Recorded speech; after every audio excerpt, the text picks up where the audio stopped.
Gente, a multidão foi prestar último adeus ao cantor Bruno Silva, de 17 anos, vítima de acidente fatal no último sábado. Bruno Silva foi enterrado em Palestina. Uma multidão de fãs, amigos e familiares acompanharam o cortejo. Realmente muito triste. Vou deixar aqui as imagens para vocês. Bruno Silva, um jovem promessa aí no meio musical do Maranhão, infelizmente veio a óbito.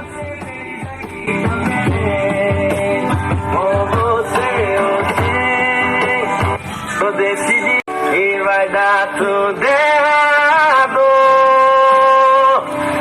Afinal, eu vou beber, eu vou beijar, eu vou além.